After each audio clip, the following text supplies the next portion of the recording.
Hello, friends. If you're curious about the movie John Wick, Chapter 4, 2023, you're in the perfect place. Don't forget to give this video a quick like, it really helps us out. And if you're new here, hit subscribe to stay updated on all the latest movie deep dives. Let's jump right in.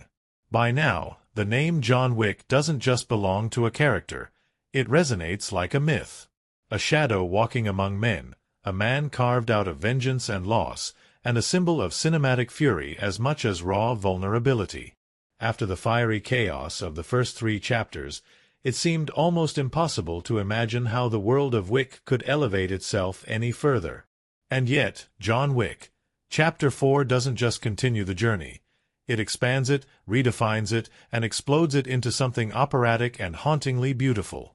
This isn't just another Hitman story, nor is it merely an action sequel in a long line of Hollywood franchises trying to milk a good thing dry. Chapter 4 is, in many ways, a culmination. A relentless ballet of bullets, blood, and brotherhood. It's a film that understands its legacy and wears its mythology like armor, layered, intricate, and heavy with consequence. And at the heart of it all remains Keanu Reeves, stoic and soulful, as the man who only ever wanted peace, now embroiled in a war that seems to have no end. We begin, not in the safe confines of New York or the known corridors of the Continental, but in the vast deserts of Morocco. The high table's reach is as infinite as it is ruthless, and John's declaration of war against its very fabric is as bold as it is suicidal. After the betrayal of Winston and the devastating events at the Continental, Wick has retreated to the edges of the world to heal, to plot, and to prepare for a final reckoning. But the desert doesn't offer forgiveness, it offers tests. And the moment John re-emerges, it's clear. The hunter is now the hunted, and every assassin across the globe is watching. There's a new face at the top of this deadly hierarchy. The Marquis de Graymont, played with icy elegance by Bill Skarsgård, is not merely a bureaucrat of death. He's an architect of chaos, a man who understands that power is nothing without spectacle. He isn't interested in simply killing Wick. He wants to erase him, to dismantle the legend in front of everyone, piece by agonizing piece. And to do that, he's unleashing everything. Old alliances. Forgotten debts. New rules. John's journey in this chapter is not just across continents but through the very veins of the assassin underworld. From the rain-soaked alleys of Osaka to the neon-drenched chaos of Berlin and the sacred halls of Paris, each location breathes like a character unto itself. And with each step, John faces not only enemies with blades and bullets, but ghosts from his past, friends turned foes, and the unbearable weight of his own choices.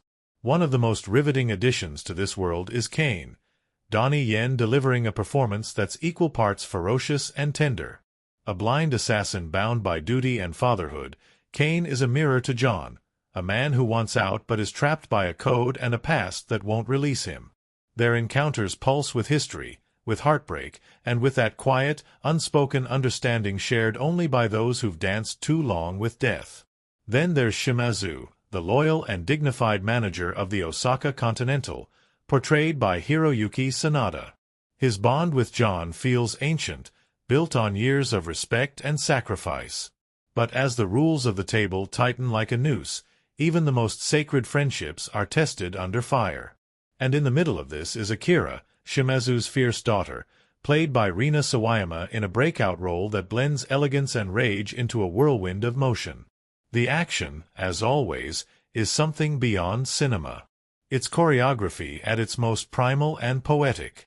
Whether it's a savage nightclub showdown set to pounding techno in Berlin, a gravity-defying car chase through the traffic-infested Arc de Triomphe, or the grueling climb up the 222 steps of Montmartre under a blood-red sky, every sequence pulses with innovation and weight. These are not just stunts. They are stories within themselves. Stories told through sweat, gunpowder, and anguish. But beneath the fury, the film never loses its soul. John Wick, Chapter 4 is a film obsessed with honor, memory, and the cost of freedom. For all its operatic violence, it is deeply philosophical. What does it mean to truly live free? Can a man like Wick ever escape the debts he's accumulated? Is redemption even possible when the world you inhabit is built on vengeance? These questions simmer beneath every silenced gunshot and every moment of stillness. In a world where loyalty is a weapon and betrayal is currency, Wick clings to the last shreds of his humanity like a lifeline. And as he's drawn closer to the marquee and the deadly game that awaits him in Paris, the stakes are no longer about survival. They're about legacy. About how a man dies. And more importantly, why. The duel, the final, climactic trial, is one of those cinematic moments where everything slows and the world narrows to a single heartbeat. A throwback to old samurai code and Western standoffs, it's a moment laced with tradition and consequence. Wick's opponent is chosen not just for skill, but for symbolism. And every bullet is a question. Will John finally find peace, or is peace just another illusion in this endless war? Without giving away too much, the ending of Chapter 4 is both shocking and strangely serene.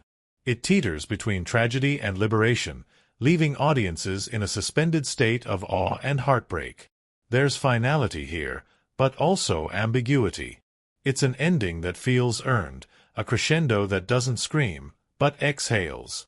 And in that exhale, in that quiet aftermath of carnage, there is something close to grace.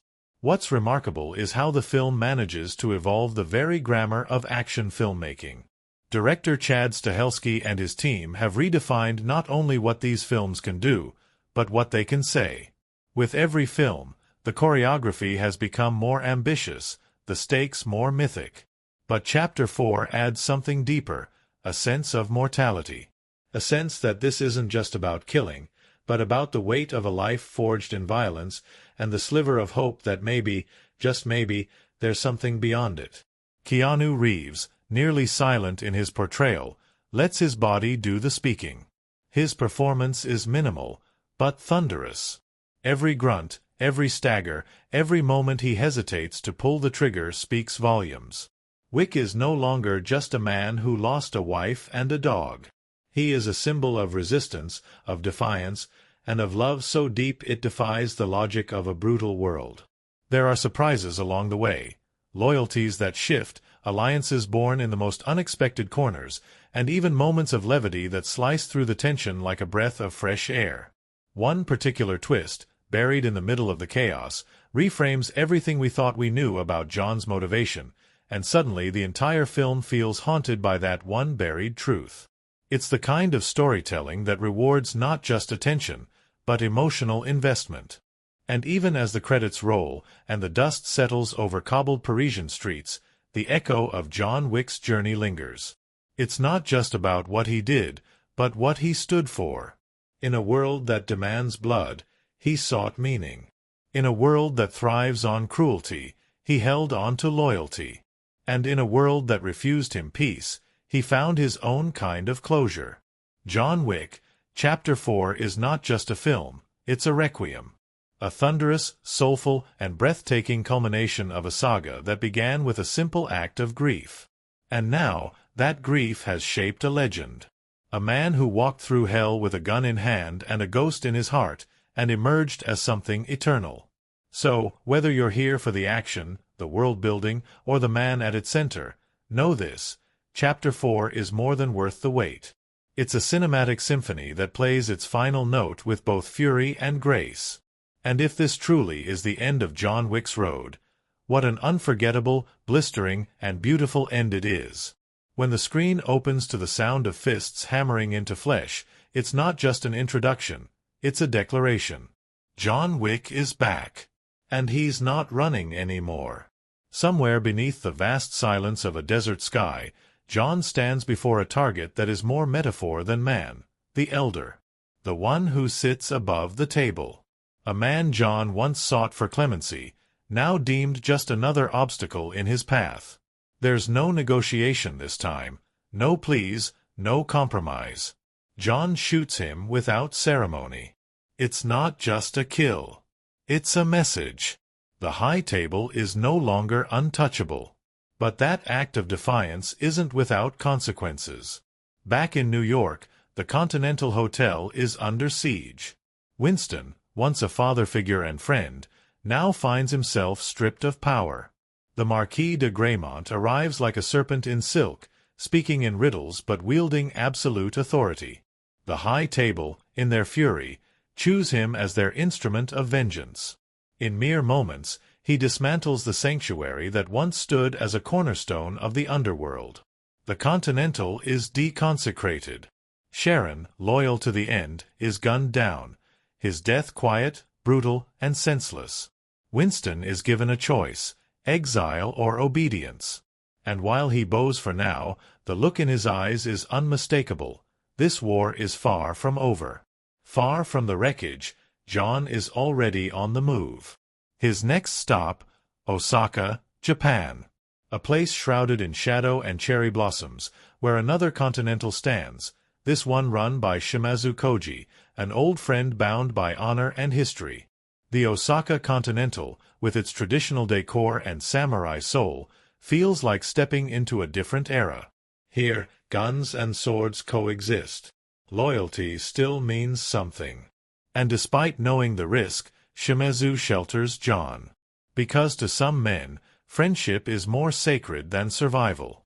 But safety is an illusion. The Marquis, ever the strategist, dispatches a deadly force to Osaka, led by a towering, dog-loving tracker named Mr. Nobody, and a high-table enforcer whose name slices through the air like the weapons he carries. Kane. Kane is unlike any enemy John has ever faced. Blind, precise, and terrifyingly efficient, he moves not with sight, but with intuition, listening to breath, counting steps, hearing the tremor of a blade in the air. But what makes him dangerous isn't his skill. It's his pain. The Marquis has leveraged his daughter's safety, chaining him back into the life he abandoned. Every swing of his cane sword, every shot from his silenced pistol, is laced with quiet sorrow. When the battle erupts inside the Osaka Continental, it's not just another fight. It's a war of philosophies. John, Kane, Shimazu, and Akira, Shimazu's fiercely capable daughter, dance through neon and blood, slicing through waves of assassins with elegance and fury. The hotel becomes a canvas of destruction. Bow and arrow meets gunfire. Katanas clash with tactical rifles. And somewhere in the madness, the lines between friend and foe blur. Shimazu and Kane face off, two warriors who share the same age, weariness, and code. Their duel is slow, deliberate, almost respectful. But in the end, Kane is forced to strike down his old friend. It's not a victory, it's a heartbreak. Akira watches her father fall, and grief burns behind her stoic gaze. Before she vanishes into the night, she tells John what every ally has eventually realized. Helping him is a death sentence. Wounded but relentless, John escapes with Mr. Nobody watching from the shadows. This tracker isn't your typical bounty hunter. He's methodical, curious, almost amused by the unfolding chaos. With his German Shepherd companion and a battered notebook full of scribbled numbers, he's playing a longer game. He's waiting, calculating. The bounty on John's head is still rising, and he's watching for the moment it peaks. John's next path leads to Berlin, a place colder, grimmer, and soaked in history. Here lies an old crime family, the Ruska Roma, the same organization that once trained John in his youth. If John is to truly challenge the High Table, he needs to rejoin the clan and earn the right to invoke an ancient tradition, trial by single combat. But re-entry is not that simple. The family demands blood for blood. And that blood belongs to Killa. Killa Harkan, a grotesque blend of style and menace, wrapped in gold chains and sadistic charm, is a German high-table figure, untouchable and repulsive in equal measure. To earn his ticket back into the fold, John must kill Killa. But the Marquis knows this, and he's already sent his forces to turn the tables. What follows in Berlin is one of the film's most twisted and surreal set pieces. In a decadent nightclub pulsating with music and madness, drenched in waterfall fountains and primal energy, John fights for his life while crowds dance obliviously around him. He is chased through light and darkness, up spiral staircases, over glass floors slick with water and blood. Killa fights like a beast, unafraid to brawl, using brute force to overwhelm. But John is focused, determined. And despite wounds that would cripple most, he brings Killa down, violently, methodically, securing his place back among the Ruska Roma. This victory is more than personal. It sets the stage for the unthinkable. Through ancient rites, John now possesses the power to challenge the Marquis de Gramont to a duel, one-on-one, old-world style. A chance not just at freedom, but at ending the cycle once and for all. The table, bound by their own traditions, must honor the request. The Marquis, ever the showman, accepts, but not without stacking the odds. He names Kane as his champion, ensuring that no matter the outcome, someone loses something they can't afford to. Winston returns, not as a spectator but as John's second. It's a role steeped in ceremony, one that binds them together once again. This isn't about friendship anymore. It's about redemption. For both of them. The duel is set to take place in Paris, at sunrise, on the steps of Sacré-Cœur. But before the sun can rise, John must reach the church alive. And the Marquis intends to ensure he doesn't. Every assassin in Paris is given the green light. The bounty skyrockets. The city turns into a maze of death. From the moonlit traffic around the Arc de Triomphe, where John fights in the midst of roaring cars and screeching tires, to the abandoned apartments glowing with gunfire and madness, every step toward the duel becomes a war in itself. There's one particularly mesmerizing sequence inside a crumbling mansion, shot from above in a single continuous take. There's one particularly mesmerizing sequence inside a crumbling mansion, shot from above in a single continuous take. John glides through rooms like a phantom, wielding a dragon's breath shotgun that spews fire with every blast. The camera floats, dreamlike, as flames curl across walls, enemies burst into sparks, and John becomes a creature of myth, unstoppable, untouchable, unforgettable. But time is not his ally. With dawn approaching, John still has one final test. Montmartre. The staircase from hell. Hundreds of stone steps stretch up toward salvation, but they might as well be Everest. And just when it seems he might make it, a brutal ambush sends him tumbling all the way down, body ragdolling through blood and concrete. It's Kane who helps him up. Not because he wants to, because he has to. Because he knows what this duel means. And because somewhere in both their souls, there still exists a code. The old ways. The honor that has been stripped away by the politics of power. Together, they climb, step by aching step, toward a dawn soaked in fate. And as Paris holds its breath, the sun begins to rise. The first light of dawn brushes the Paris skyline, casting a golden glow over the Basilica of Sacré-Cœur. The city, battered and bruised by the night's violence, holds its breath. Below the ancient domes, amidst blood-streaked cobblestones and crumbling stone steps, two men, warriors shaped by silence and sorrow, stand shoulder to shoulder. Their clothes torn, faces worn, breaths shallow. But there's something sacred in the air. Not just ceremony, but reckoning. Something primal. Final. John Wick and Kane. They step forward as champions, but there's no triumph in their gait. There's weariness. The kind that only comes from carrying too much loss for too long. The Marquis, pristine in his tailored suit, watches from above with eyes that glitter not with pride, but detachment. To him, this is theater. A necessary performance. A game of blood played for legacy, not justice. The rules are clear. A duel with pistols, at 20 paces. They may fire once at each signal. If both survive, they move closer. Until only one remains.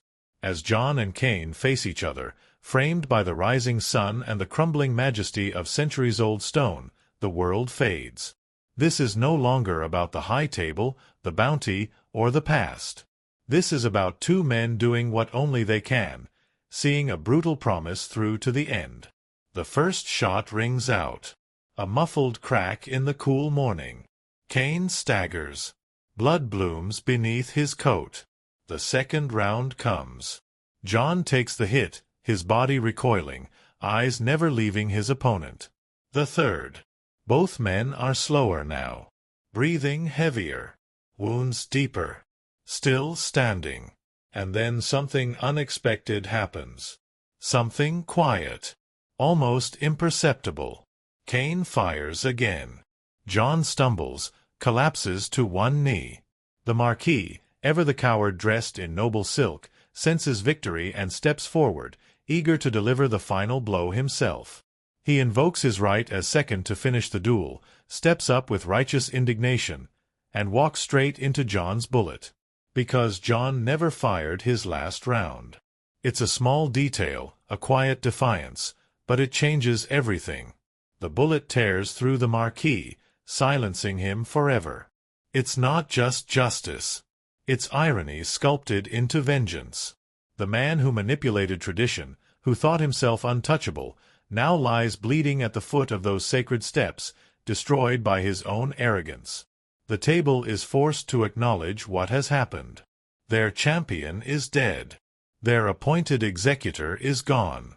And John Wick, by the ancient laws they themselves uphold, is now free.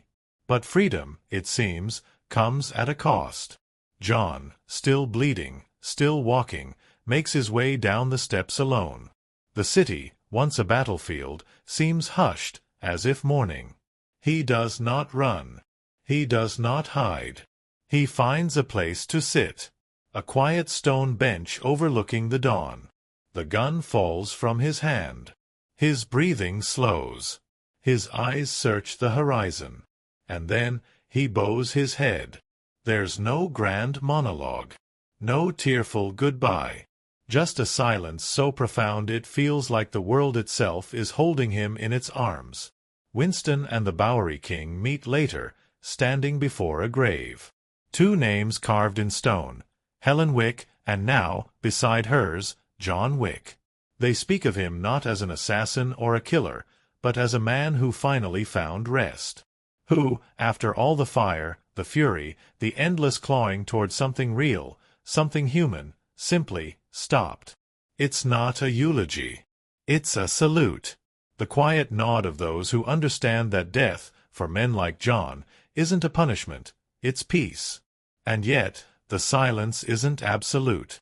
Back in the shadows of the world he left behind, the echoes of John Wick still stir the air. The high table has been wounded, perhaps irrevocably. Their iron grip, while not shattered, has been questioned, cracked. And among the survivors, debts remain. Promises wait to be fulfilled. Vengeance, like a spark, still simmers. Akira steps out from the darkened corridors of grief. Her father, Shimazu, was murdered in the name of the table's law, slain by Kane's blade. And while she understands the burden that led him to that moment, understanding does not erase loss. Her path is unwritten, but her eyes, sharp and bright, hold the fire of someone who has not yet had her say. The world John Wick built, dismantled, and bled for, still turns. And in that world, legends are not buried. They're whispered about in alleyways, painted in blood on concrete, passed like ghost stories between killers who've walked the same edge. Stories of a man who buried his past with his fists, who burned his way through kings and kingdoms to honor the love of one woman. What John Wick, Chapter 4 delivers in its final breath is more than an ending. It's a mythology sealed in motion. A legacy etched in scars and silence. And in the end, it doesn't matter whether he died on that bench or faded into the fog of a new identity. What matters is what he became. He was vengeance. He was wrath. But above all, he was love surviving through violence. The final half of the film doesn't just resolve the story, it transforms it. It strips the character down to his purest essence. Beneath the armor, beneath the death count, beneath the unkillable shell, is a man who never stopped mourning, who never truly forgave himself, who ran from peace not because he didn't want it, but because he didn't believe he deserved it. But in that final duel, in choosing not to fire his last round, John made a different choice. He chose mercy. Not for the Marquis, but for himself. He let Cain live. He allowed the duel to fulfill the code, the rules, the tradition, so he could finally stop running. It's a strange sort of grace. One earned through pain. The twist, the true twist, is that this saga, long thought to be about revenge, was always about release. About a man seeking freedom from more than the table. From himself. And so, Paris became his cathedral. The duel his confession. And that final breath, his absolution. Somewhere, maybe in this world or another, a dog waits for him. Not a symbol. Not a burden. Just a companion. And somewhere, perhaps, he finds Helen again, not in memory, but in presence. That, after all, was the point. Not to survive, but to matter. And John Wick, against all odds, against every bullet, every knife, every death sentence and betrayal, mattered. Not because he killed, but because he loved.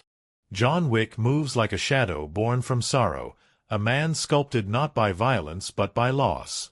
To understand him is to trace not just the bodies he's left behind, but the silence he carries like a second skin. His character, across 4 chapters of cinematic bloodletting, is not a puzzle to be solved. It's a wound that never stopped bleeding. He wasn't always the Baba Yaga. That name, whispered with awe and fear in underground circles from New York to Casablanca, is a title forged in the deepest chambers of death. But long before he became a myth, he was a husband.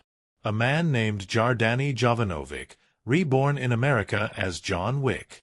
He fell in love. He found peace. And for a brief, almost miraculous time, he laid down his weapons. He chose to stop being the ghost everyone feared, and instead lived as a man, not a weapon. But peace, as it turns out, isn't something a man like John is allowed to keep. Helen's death wasn't just a heartbreak, it was a sundering. And the gift she left behind, that small creature full of breath and innocence, was never meant to be just a dog. It was a tether, a final thread of humanity. When that thread was cut, not by a rival or a kingpin, but by an arrogant son of a mobster who didn't know the weight of his actions, something ancient in John stirred awake. That stirring was never just rage. It was grief with nowhere else to go. What makes John compelling, what makes him more than just a relentless killing machine, is the way he navigates the spaces between emotion and action. He doesn't monologue. He doesn't boast. He barely speaks at all. His expressions are worn, eyes sunken with history, every step a memory of what he's lost. Yet when he fights, there's poetry in the brutality. Precision. Purpose. He doesn't kill because he enjoys it. He kills because the world won't let him stop. Keanu Reeves pours a lifetime into this role, not through words, but through silence.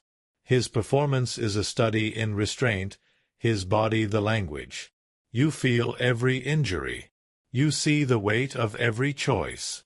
Even when surrounded by chaos, he never looks detached. He looks haunted. Like every moment is a rehearsal for the final goodbye he never got to give. And then there's Cain. Donnie Yen's blind assassin enters the story not as a villain, but as a reflection. A man who, like John, got out, until the world dragged him back in. But Cain is not motivated by vengeance. His sword is drawn for his daughter. And that, more than any oath to the table, defines him. He doesn't want to fight John. They share history, possibly friendship. But he's forced to be the instrument of someone else's ambition, and so he slices through guilt with every blade. Cain is fast. Uncannily so. But speed isn't his power. It's intuition. He listens to the rhythm of the room, to the shuffle of a foot, the trembling of a breath. Every move he makes feels preordained, not because he's lucky, but because he's prepared to live with the consequences. The pain in him is palpable.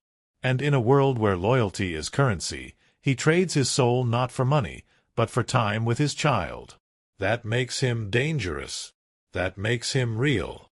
And what of Winston? So many see him as an opportunist, a survivor who shifts with the wind.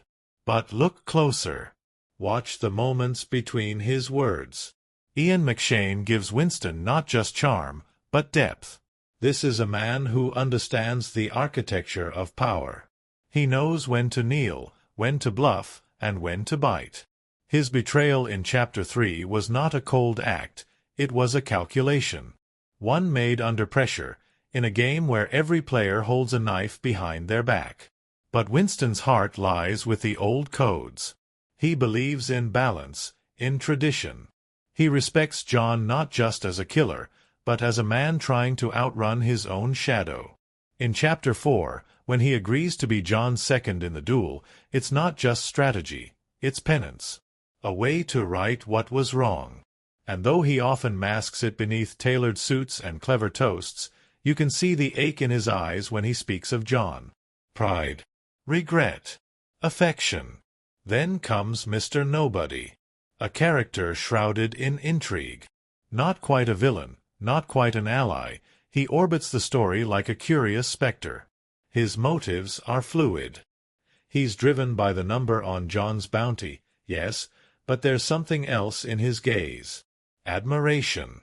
Fascination. He studies John like a historian might study a dying language, partly for profit, partly for preservation. His dog, fiercely loyal and trained to kill on command, echoes John's own past in a way that can't be accidental. Mr. Nobody sees what the others don't, that this isn't just a man, it's a legend unraveling in real time. He waits for the perfect moment. Watches from rooftops and alleyways. He's there when John falls, when he rises, when he bleeds.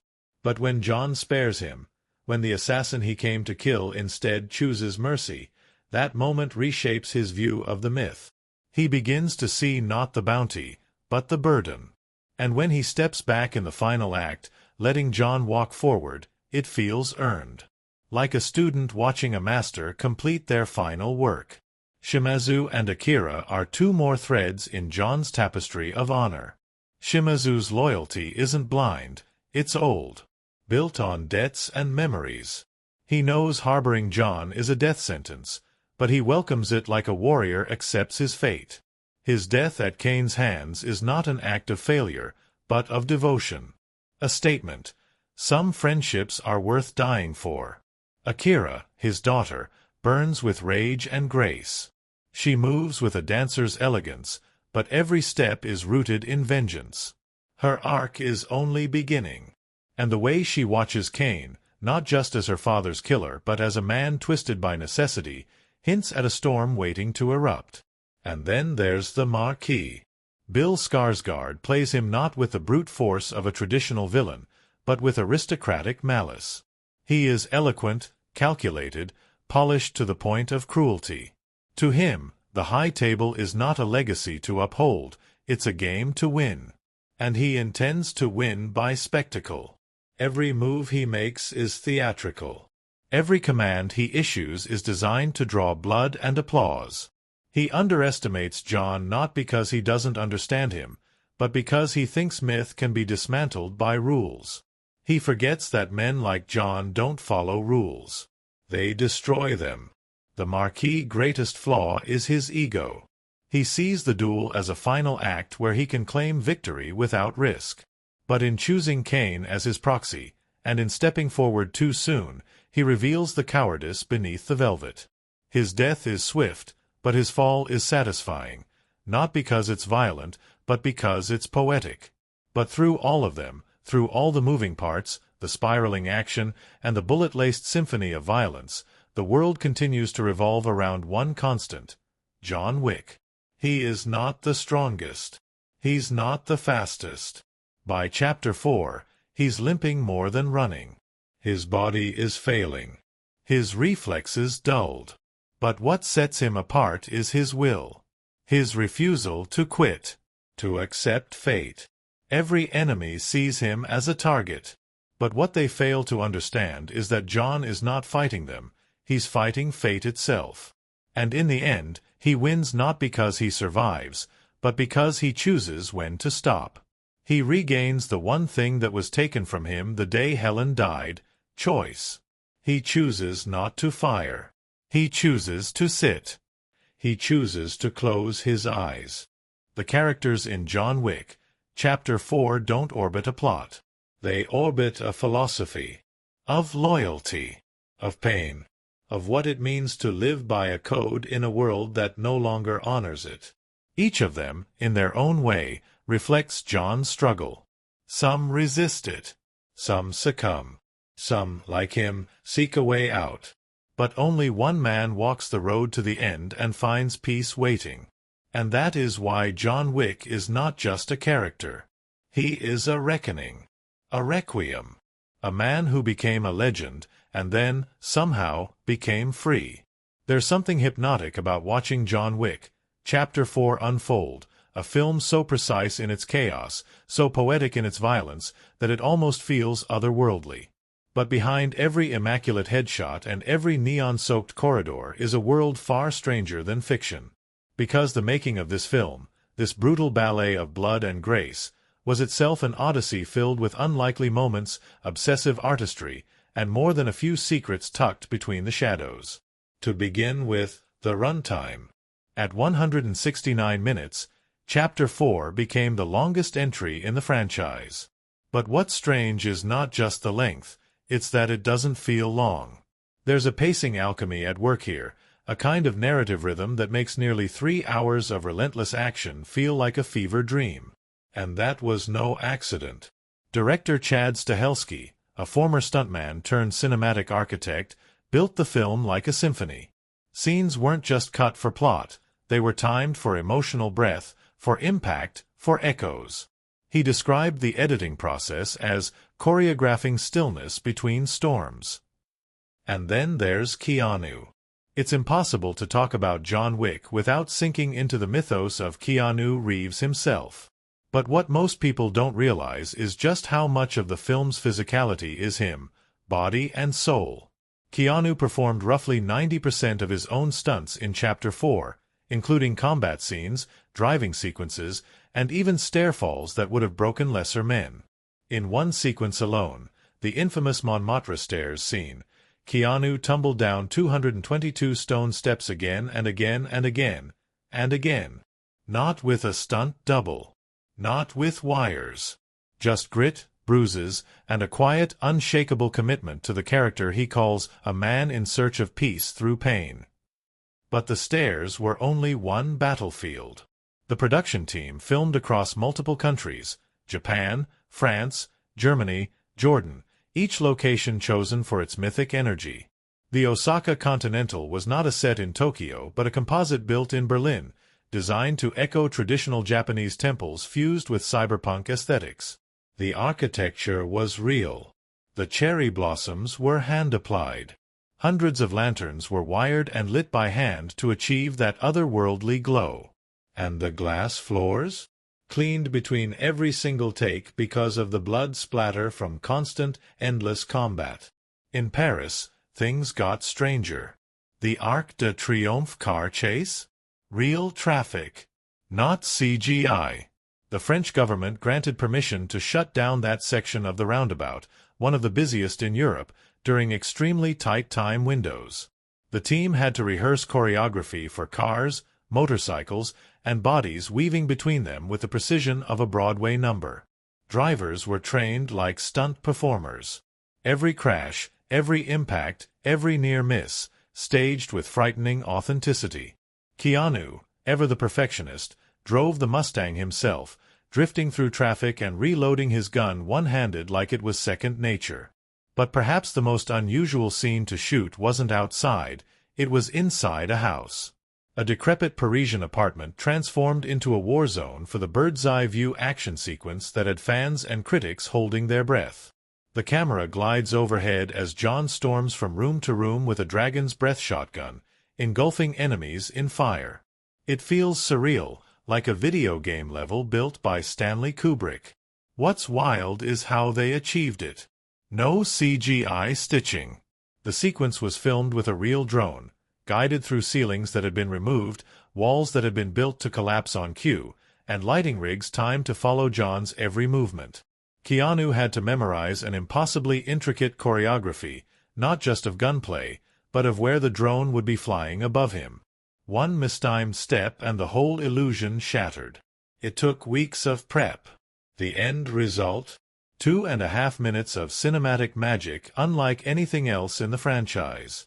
And yet, in between these technical marvels, there were little moments of chaos. Like Donnie Yen refusing to play a blind stereotype. Originally, Kane was written as a more traditional character. Stoic, silent, and yes, blind in a way that felt too much like a trope. Donnie pushed back.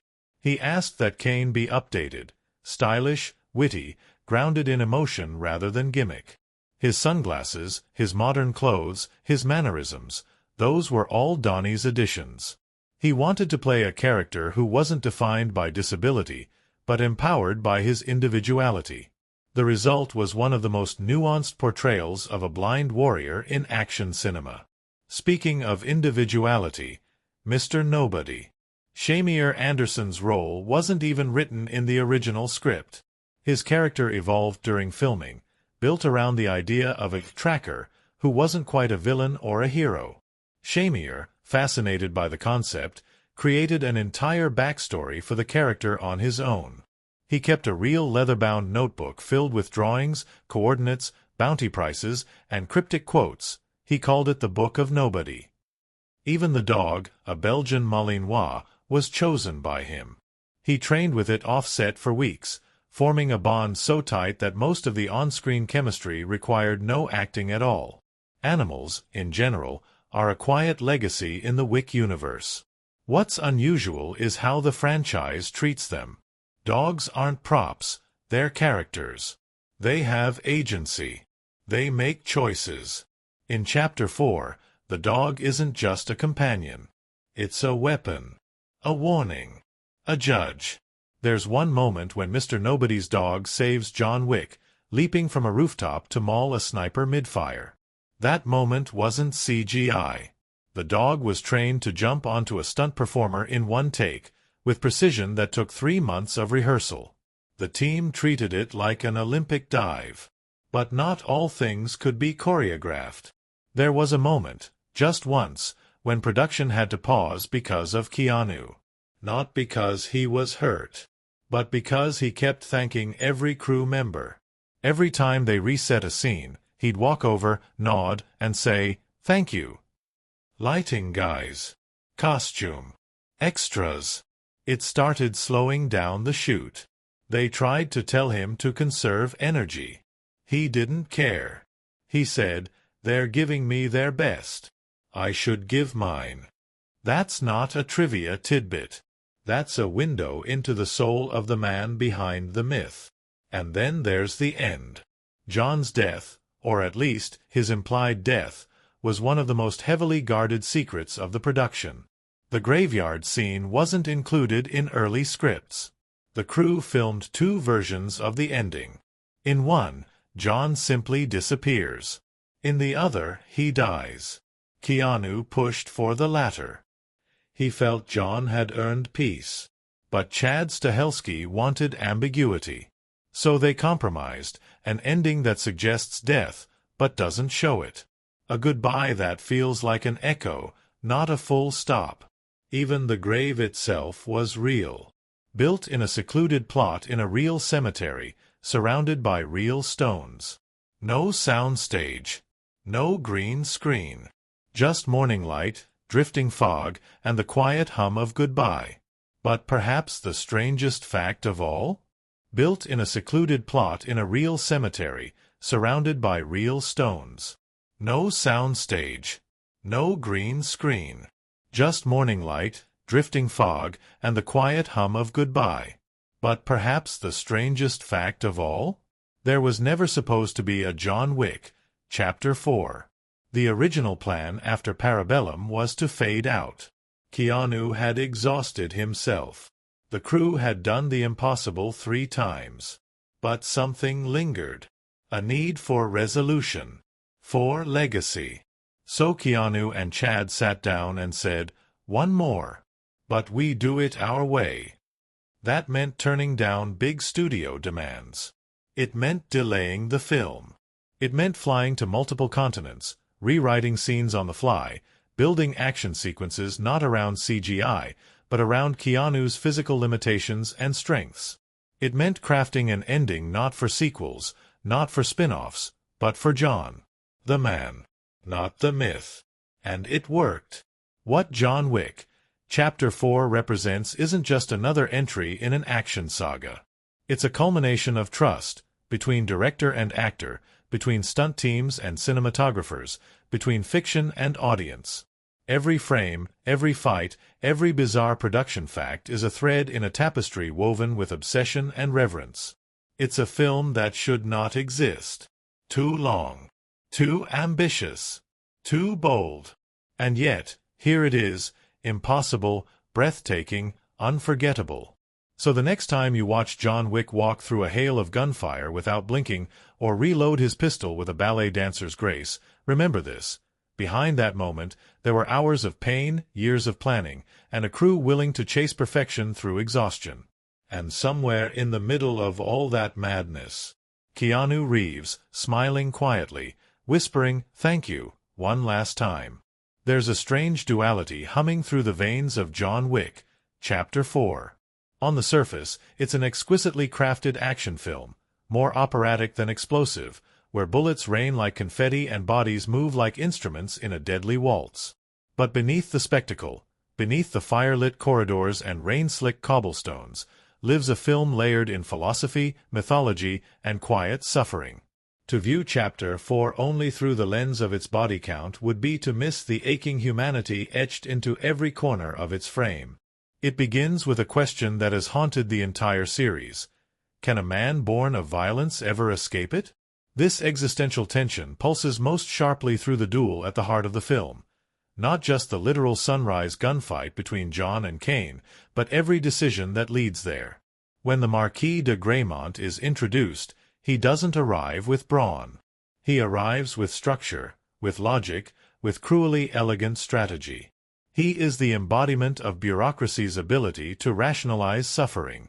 The destruction of the New York Continental and Karen's execution isn't just violence, it's symbolism. The Marquis wants to tear down the foundations that give men like John a place in the world. Not just to kill him, but to erase his myth. And what does John do in return? He bleeds. And he walks forward. Again and again. Critically, this isn't the tale of a man taking revenge. Not anymore. That story ended in Chapter 1. This is the story of a man caught in the gravitational pull of his own legend, trying to find an exit. Every assassination attempt, every duel, every silent moment with a wounded friend isn't about vengeance, it's about endurance. John isn't killing to win. He's killing to reach a point where he can finally stop. That's what makes the Osaka Continental sequence so crucial.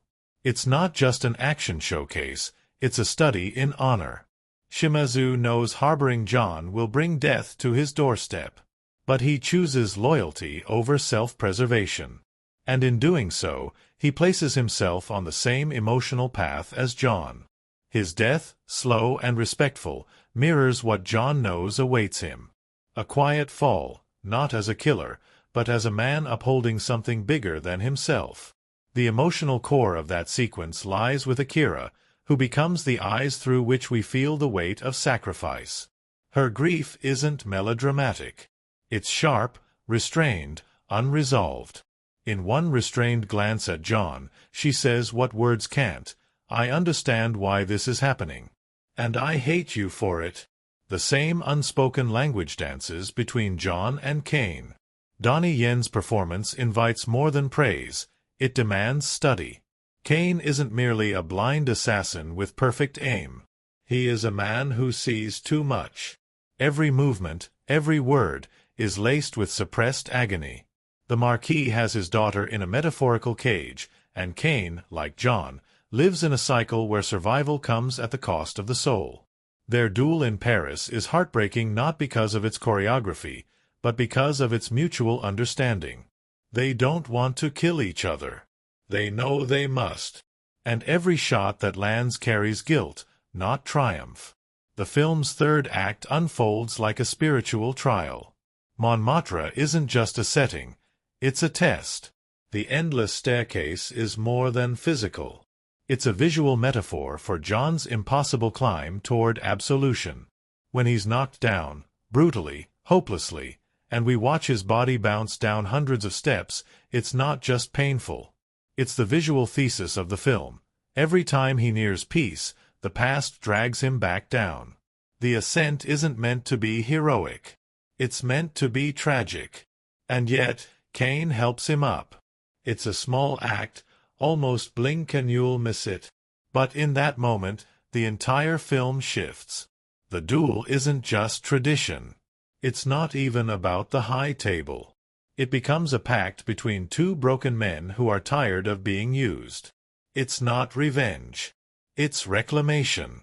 They walk together not as enemies, but as prisoners finding their final way out. This is why the ending resonates so deeply. When John fires his shot into the marquee, it isn't about glory. It's about choosing, finally, when to stop. Throughout the franchise, death has been a constant visitor, but John never truly welcomed it. Until now. He sits. He breathes. He sees the light, not as a cinematic flourish, but as release. And when he dies, or doesn't, depends on your interpretation. But what matters is that he chooses peace. Critics were quick to note the film's precision, its technical mastery. The tracking shots, the brutal choreography, the symphonic editing, all undeniable. But what gives Chapter 4 its soul is its tone, mournful, contemplative, almost ghostly. This is an action movie soaked in the DNA of a spiritual parable. The mythology deepens that impression. The High Table, with its archaic codes and blood rituals, is less a crime syndicate and more a church. A place of worship built on power and sacrifice. The duel, sanctioned by ancient rules, isn't modern justice. It's a ritual of absolution. And John, for all his violence, remains the most faithful believer of all. Not in their institution, but in the idea that honor might still mean something in a world that has forgotten what it is. From a critical standpoint, the film's real brilliance lies in how it uses genre to subvert itself. The action isn't just spectacle, it's grief in motion. The violence isn't glamorous, it's exhausting. Characters like Mr. Nobody, whose name is a symbol in itself, float between morality and necessity. He watches, waits, learns. He sees John not as a bounty but as a warning. And when he steps aside, letting the duel proceed, it's not for money, it's respect. It's a moment of thematic handoff. A new generation acknowledging the legend before letting it rest.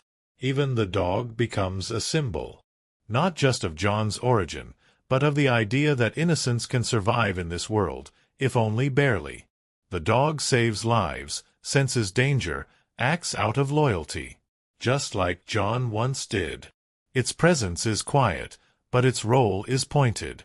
In a world full of contracts and blood oaths, it is perhaps the only being that operates without an agenda.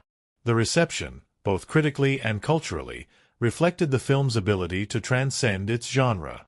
Critics called it a masterpiece of action cinema, a swan song worthy of the character's journey. Audiences wept in theaters, not from sadness alone, but from the rare feeling that they had witnessed a story end with meaning. Not just with fire, but with soul. And that's what lingers. Not the kill count. Not the stunt work, impressive as it is. What lingers is the quiet image of a man who gave everything. Who crawled through the ruins of a life he never asked for, just to reach a place where he could sit still, watch the sunrise, and imagine something softer. There's no real villain in Chapter 4. Just roles being played in a game no one knows how to end. The Marquis is a tyrant, yes, but only because the system allows him to be. Caine kills not out of desire, but out of necessity. Shimazu dies because he believes in a code. Akira will one day kill because she believes justice hasn't been done. And John? John dies, or disappears, because it's the only way to stop. The true antagonist is the cycle itself. A cycle of debt, of revenge, of unending escalation. And in breaking that cycle, John Wick becomes more than a character. He becomes a symbol, not of violence, but of agency. He proves that even in a world built on rules and death, a man can choose his own ending. It's rare for a franchise to reach its peak in its 4th chapter. Rarer still for that peak to feel this elegiac, this profound. But John Wick, Chapter 4 doesn't play by traditional rules.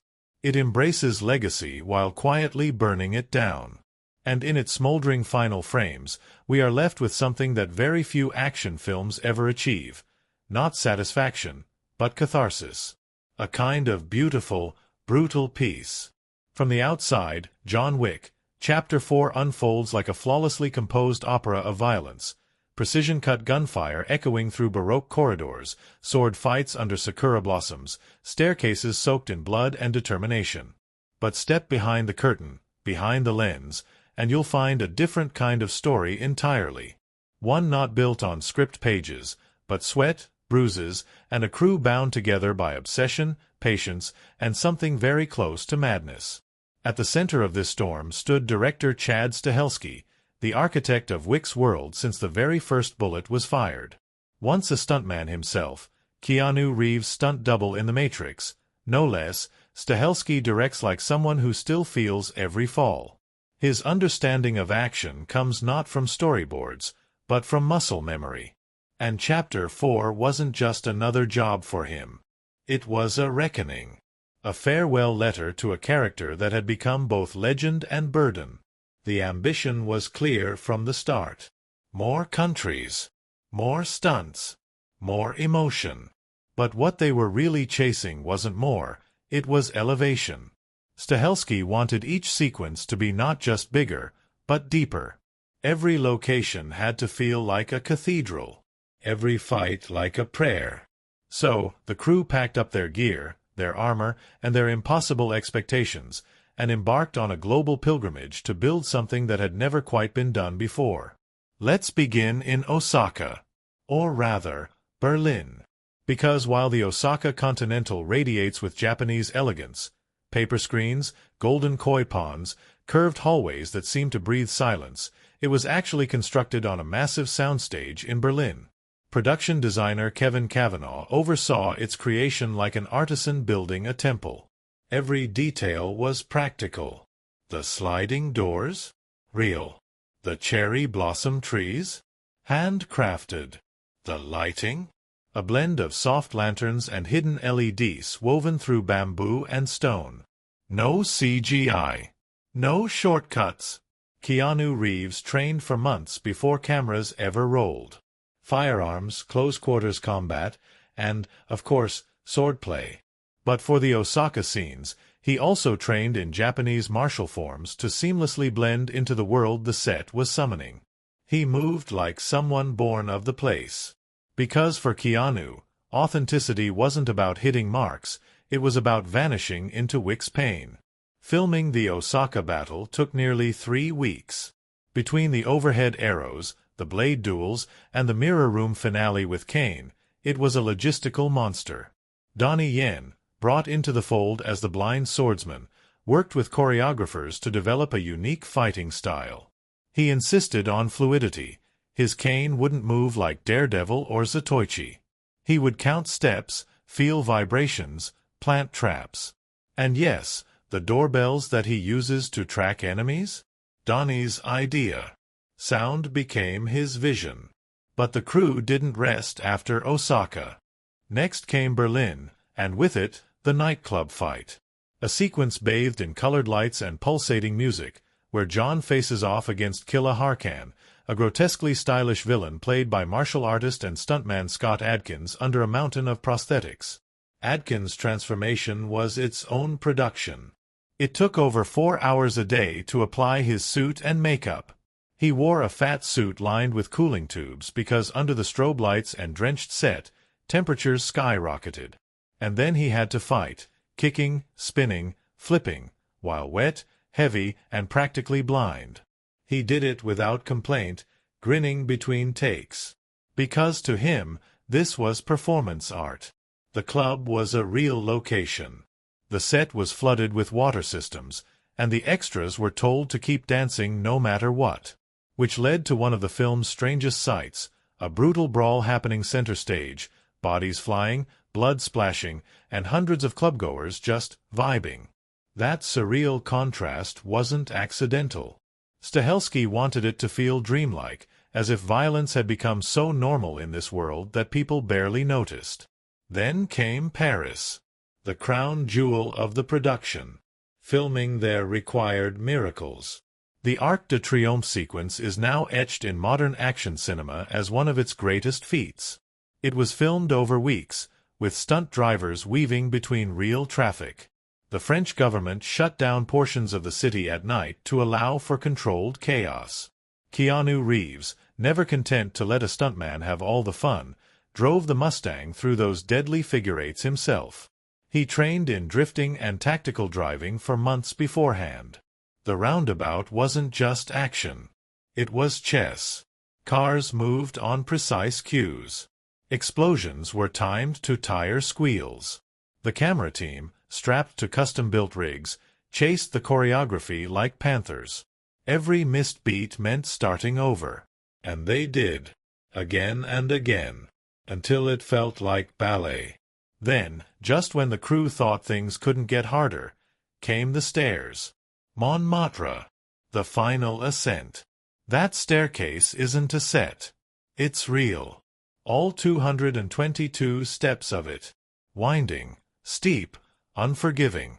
The production team lit it from below, from above, with mirrors and lanterns, creating a golden haze that made it feel sacred.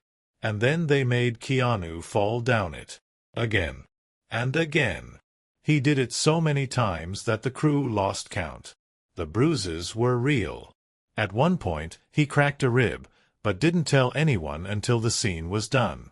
That's the kind of devotion Keanu brings. He wasn't acting like John Wick climbing to his end. He was John Wick, willing to destroy his body if it meant the audience believed the struggle. One of the most astonishing sequences, though, was the overhead apartment scene, the dragon's breath scene, as the crew called it. Shot with a drone camera in one extended take, it required walls to be removable, sets to be heat-resistant, and fire safety to be airtight. Keanu trained with the actual incendiary shotgun, which used blanks to shoot bursts of flame. The visual was so intense that some of the first test footage triggered smoke alarms outside the studio. The drone operator rehearsed for a week, wearing VR goggles and flying through a 3D digital replica before ever stepping on set. They had to match Keanu's pace exactly, swooping into corners, flying inches from walls. The choreography had to be perfect, every enemy's move timed to the drone's path. If one beat was off, they'd start over. On day 3, they got the take.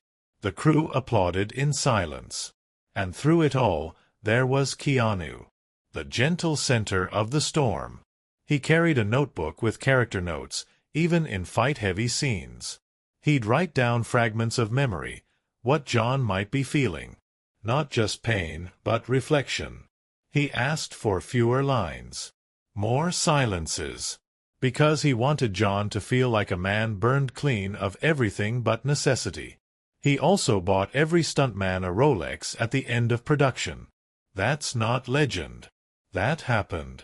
Over 30 watches, each engraved with a personal message. He handed them out quietly, no ceremony. Just, thank you. Even the ending had its secrets. 2 versions were shot. One with John walking away. One with him slumped on the bench. The final version, as released, walks the line. Is he dead? Or free at last? Only Chad and Keanu know for sure. They kept the grave scene hidden from most of the crew. It was shot early morning, with minimal staff. Just Keanu, Ian McShane, Lawrence Fishburne, and the camera. They stood under gray skies. The birds were real. The wind unscripted. When Winston places the flowers at John's grave, there's a tremble in his hand. Not because it was cold, but because he knew the moment meant something. For the character. For the crew. For the audience. The making of John Wick, Chapter 4 wasn't a typical production. It was a pilgrimage. Every member of the crew talks about it like a trial and a triumph. The hours were brutal. The locations remote. The injuries real. But they built something that doesn't just look incredible, it feels earned. Because that's the soul of this film. Every punch. Every flame. Every stair climbed. It all came from a place of respect, for the craft, for the character, and for the audience. And that's why John Wick, Chapter 4 doesn't just feel like the end of a saga. It feels like the end of an era. One built by a crew who loved what they were making so much, they bled for it. The world of John Wick, Chapter 4 is not just a backdrop, it's a breathing character, cloaked in shadow and soaked in light, stretching across continents like a living myth. It doesn't just house the story. It haunts it. The settings in this chapter don't merely serve the narrative, they shape it, whisper to it, fight against it. Each city, each room, each narrow corridor feels carved from legend, not reality. The architecture of Wick's journey is as important as his fists and guns, and every frame tells a story long before the characters speak a word. The film opens with the desert. Endless, scorched, and biblical. The Moroccan sands roll across the screen like the surface of a dying planet. It's the same landscape we last saw in Chapter 3, but this time it feels more final. More vengeful. The Elder's tent, rising out of nothing like a mirage, isn't a palace, it's a tomb waiting to be filled. Cinematographer Dan Lawson captures the desert in golden tones that flicker like flames. The light isn't soft, it's searing. It feels as though the earth itself is punishing John. A harsh reminder, peace must be burned for, not begged. And yet, from that parched silence, the film explodes into light. Osaka. It all began with the unspoken agreement. They were going to push the limits. Not just creatively, physically, emotionally. Everyone knew what they were signing up for. Keanu Reeves, now 4 films deep into becoming the most mythologized action hero of his generation, said it best when they began prepping. If we're doing this again, we're not going halfway. We're going all the way. All the way, as it turned out, meant months of preparation before a single frame was shot. Keanu trained for 12 weeks straight. Firearms, knife work, hand-to-hand combat, and extensive driving courses. But it wasn't just physical repetition. It was immersion. He'd spend hours every day with the stunt team, not just learning choreography but understanding the weight behind it. Because in Wick, fights aren't just about winning. They're about storytelling. About a man pushing his body through grief. And he wasn't alone. Donnie Yen, brought in to portray Kane, arrived with his own philosophies on movement and character. When he and Keanu first met on set, there was an instant respect. 2 veterans who had seen and done more than most. But what made their chemistry come alive wasn't just skill, it was listening. The first thing Donnie said when rehearsing a fight with Keanu was, "Let's not just fight. Let's feel why we fight." Behind closed doors, they'd refine beats endlessly. A hesitation here. A breath before a strike. A glance that carried history. They weren't playing adversaries. They were portraying 2 men with mirrors in their souls. The stunt team often joked that watching Keanu and Donnie move together was like watching jazz musicians improvise in silence. Meanwhile, back at the center of it all, director Chad Stahelski was orchestrating the chaos. A former stuntman himself, Chad never asked anyone to do something he couldn't demonstrate. He lived inside every sequence, often strapping on pads and walking through stunts with his team before calling action. He demanded perfection, yes, but it was perfection built on collaboration. His motto, "Build the room, then listen to the room." And building the room often meant breaking it first. Take the apartment sequence. The one shot from overhead with a drone as John unleashes dragon's breath rounds in a brutal sweep of fire and gunpowder. That scene took weeks to plan. The walls of the apartment had to be built with breakaway panels. The ceilings removed. The lighting engineered to move with the drone's path. But even with all the tech in place, it didn't work, at first. The drone was too fast. It overshot Keanu. The fire flared too bright. The camera picked up the safety rigs. After 3 days of failed attempts, Chad paused everything. He walked the set with Keanu in silence, then pulled the drone team aside and said, "Let's think of it like a dance." That night, they reprogrammed the drone to move like a cinematographer, not a machine. And the next morning, they got it. One take. Magic. There were other surprises, too. Like Scott Adkins, buried beneath layers of prosthetics to become Killa. Most of the cast didn't even recognize him on set at first. His costume weighed over 60 pounds. And he was expected to move with the speed of a martial arts master. It was so grueling that between takes, he had to lie on a specially rigged bench to cool down with fans and cold packs. But you'd never know it from the footage. Every punch, every spin, every laugh, flawless. One day, in the middle of a take, Keanu accidentally clocked Adkins right in the face. It wasn't brutal, but it was unexpected. Everyone froze. Scott grinned, wiped a bit of blood from his lip, and said, "I'm keeping that one." They finished the scene. Then there were the dogs.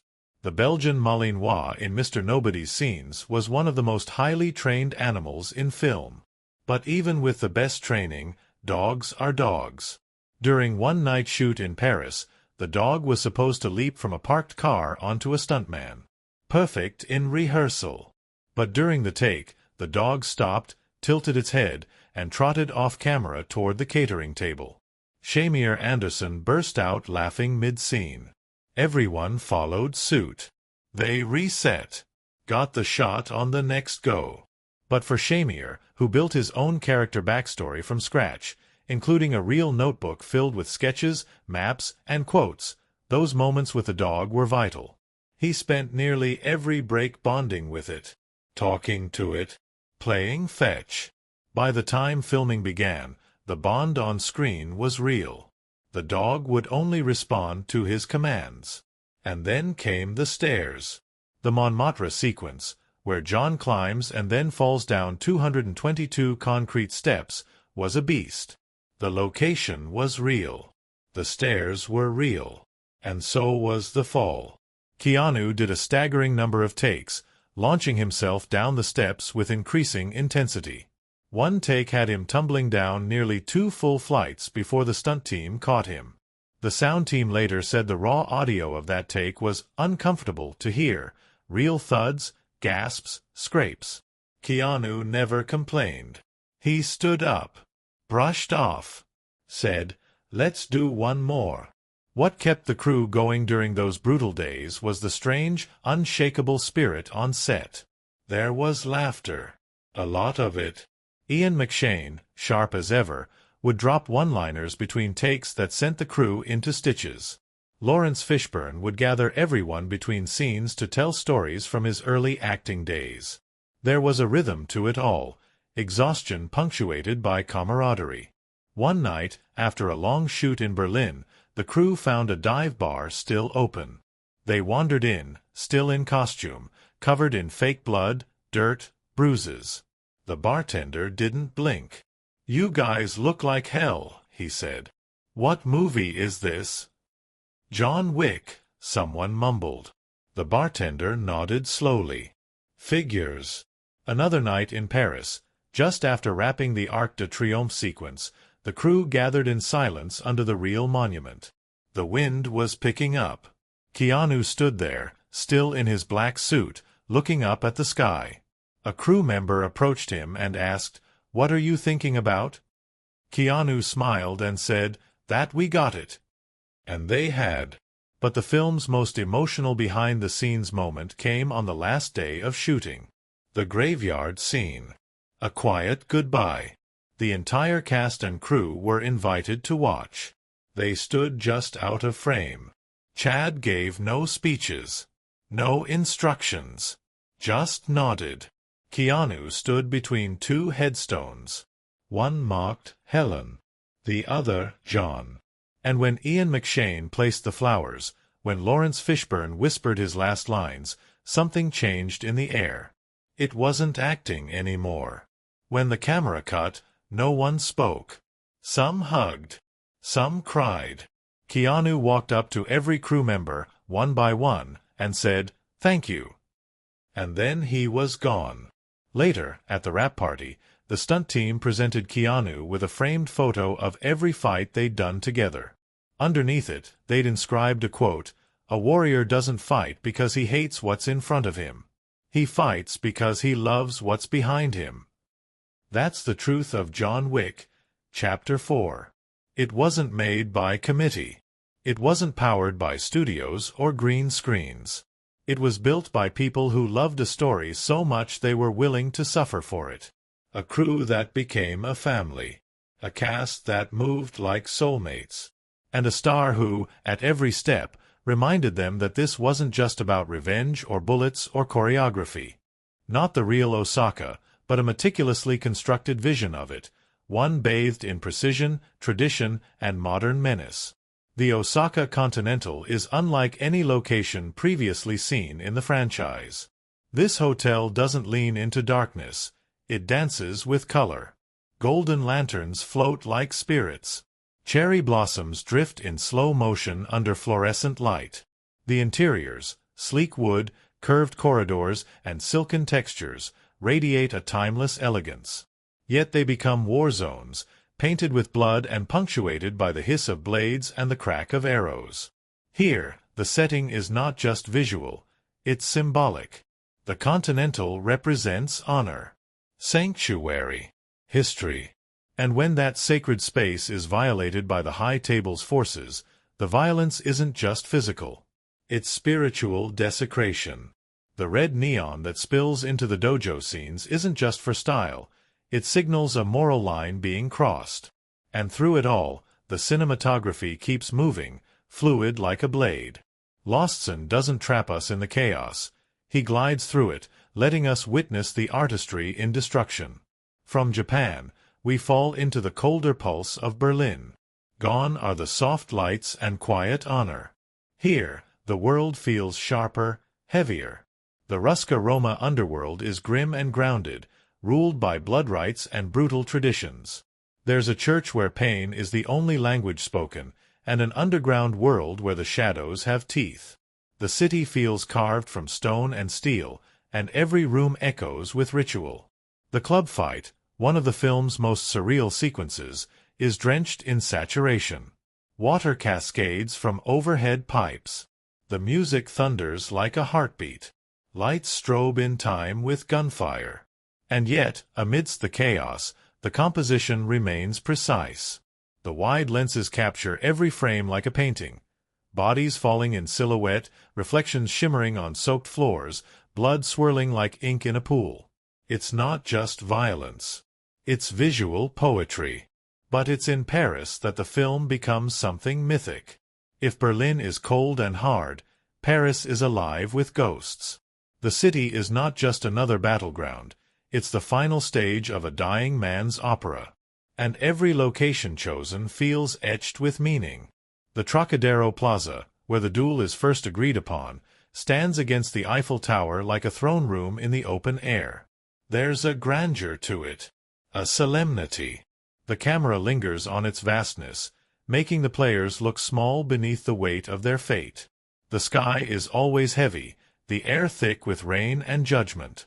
Then comes the Arc de Triomphe, a monument to fallen warriors turned into a racetrack of death.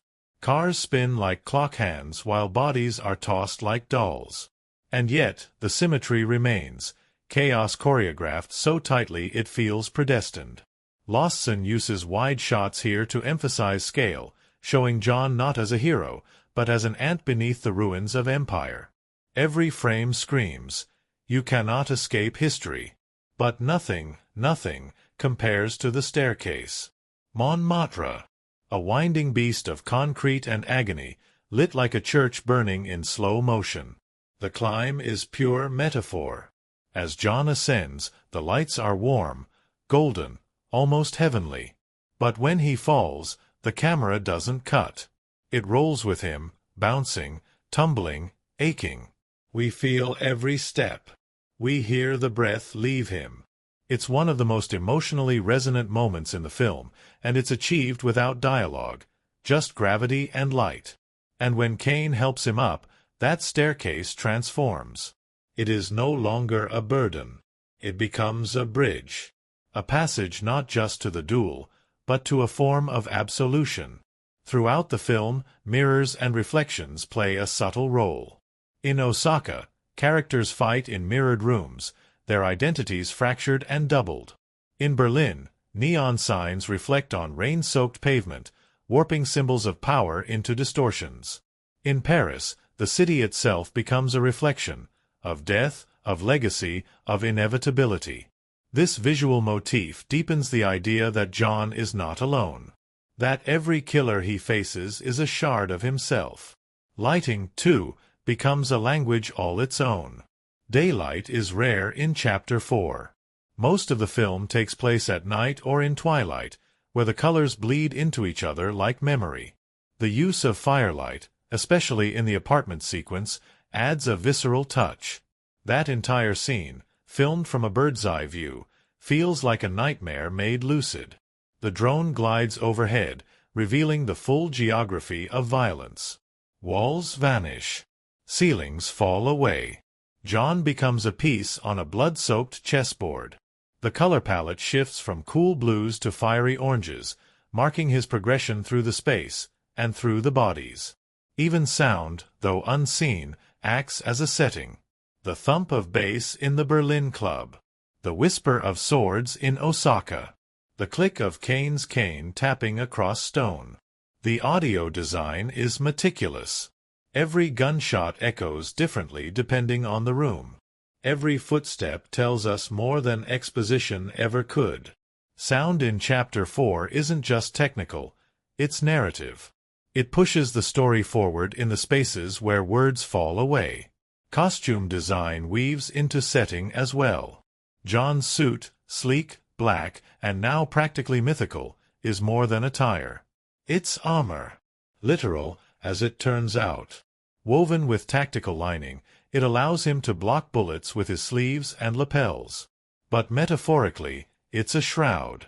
A uniform of grief. When he bleeds, the blood stains deeper because of the darkness around it. The Marquis, in contrast, wears ivory and gold. He is theatrical. Untouched by dirt. His environments reflect him. Pristine, symmetrical, lit like a fashion runway. But beneath the surface, rot lingers.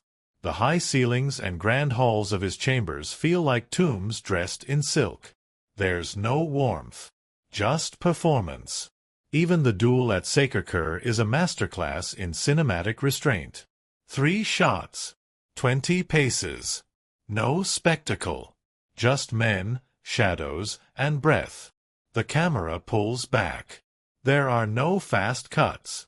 No slow motion. Just waiting. Anticipation becomes tension. And when the guns fire, it feels like thunder interrupting a prayer. And finally, the graveyard. That quiet space, surrounded by stone and fog, feels like the end of the world. No music swells. No eulogies are given. Just a name, carved into granite. John Wick. It doesn't matter if he's dead or alive. What matters is that the world has chosen to believe he's at rest. And in that moment, the city exhales. The settings of John Wick, Chapter 4, are not ornaments. They are battlegrounds. They are memory. They are myth. They remind us that this story, while built on bullets, is held together by the bones of places that mean something. Every step John takes is layered with centuries of symbolism. Every wall he crashes through has been shaped by hands reaching for legacy. And in the end, that's what makes Chapter 4 not just a movie, but a monument. To pain. to beauty, to cinema itself. If the John Wick films feel like tightly coiled chaos on screen, what happened behind the camera during John Wick? Chapter 4 was something closer to a beautiful storm. One built not on special effects and shortcuts, but on trust, endurance, and an almost obsessive reverence for detail. The final film plays like a poem written in blood and ballet, but the making of it, from first rehearsal to final cut, was a journey filled with exhaustion, triumph, and a kind of camaraderie only forged when people build something together through fire. There's a quiet storm that brews beneath every gunfight in John Wick. Chapter 4, a current of sorrow and meaning that whispers just under the surface of all the violence. For a film celebrated for its breathtaking choreography and kinetic spectacle, it is remarkably meditative at its core. Its bones aren't just built of bullets and broken bones, they're carved from themes far older, far heavier. Fate, freedom, sacrifice, grief, and the cost of honor in a world that no longer believes in it. Chapter 4 isn't just an action film, it's a myth told in the language of blood and silence.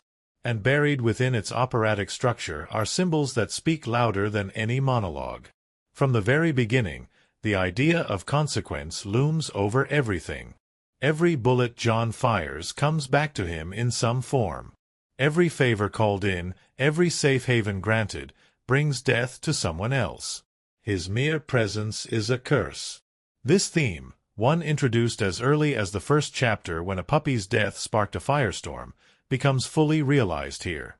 John isn't running from enemies anymore. He's running from the echo of his own legend. But to understand the heart of Chapter 4, one must first understand its central theme, freedom through death. The film presents a haunting question. Can a man so soaked in blood ever be free? Not just from the organizations that own him, but from himself? John isn't seeking revenge in this chapter. He's seeking an end. Not just to the killing, but to the idea of himself as a weapon.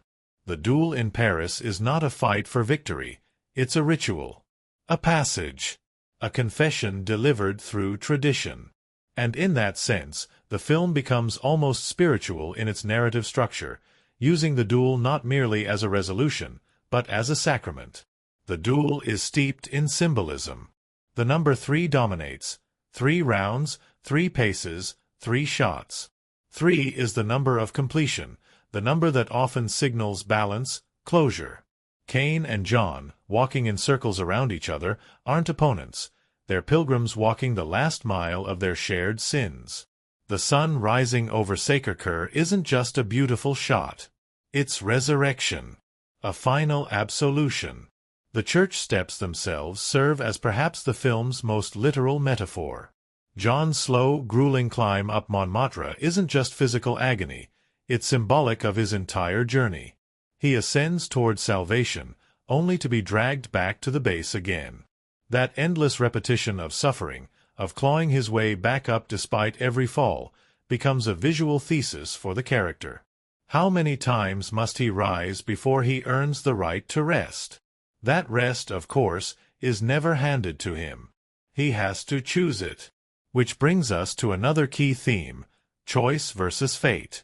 John is constantly told his fate is sealed. The high table dictates rules as if they are laws of the universe.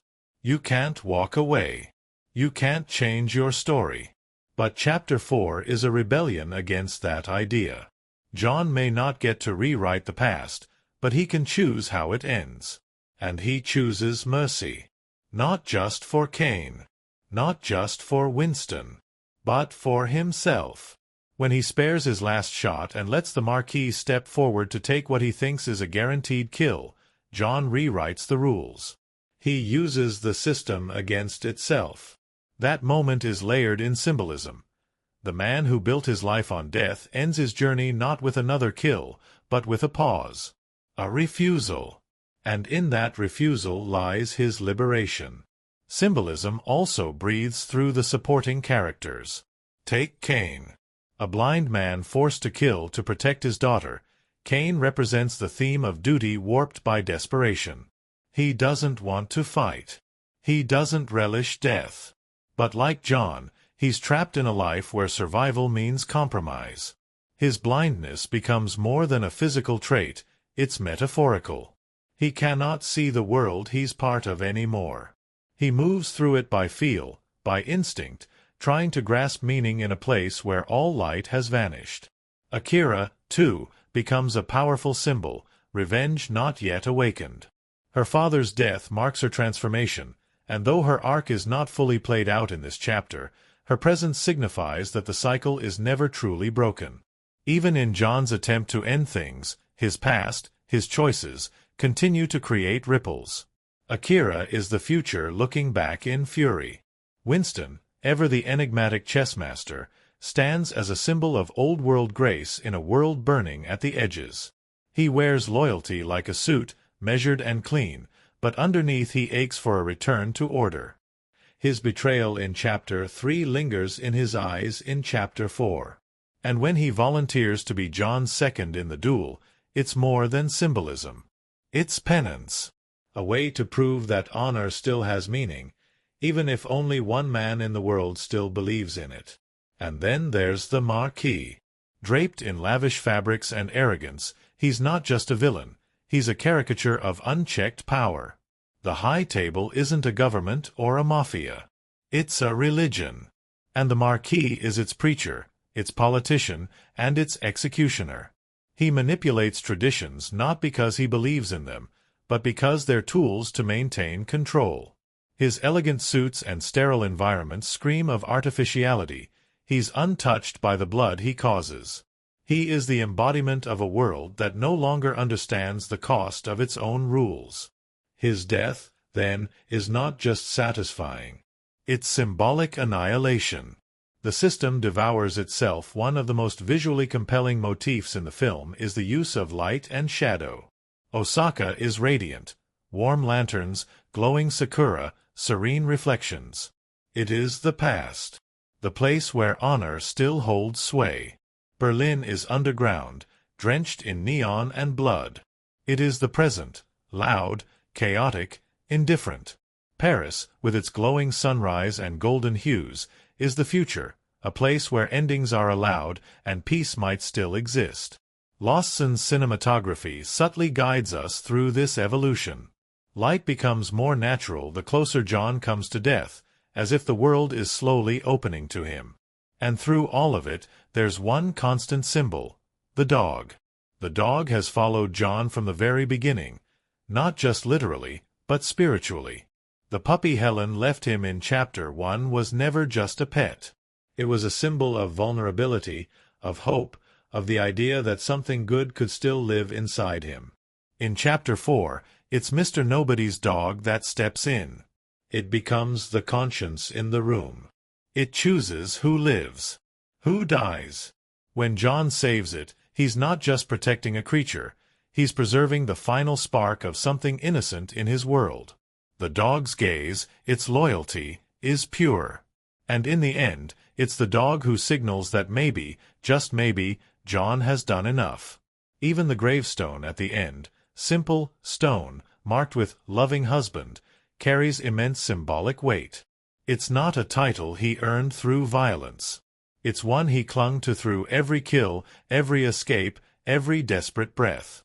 The entire series is an attempt to get back to that title. Not assassin. Not Baba Yaga. Just husband. That's what John Wick really is. A love story buried in an action epic. A fable about a man who lost everything good and spent the rest of his life trying to earn it back. The themes and symbols aren't accidental. They're woven deep into the foundation. They appear in glances, in silences, in the spaces between bullets. They ask us not to watch what John does, but to understand why he does it.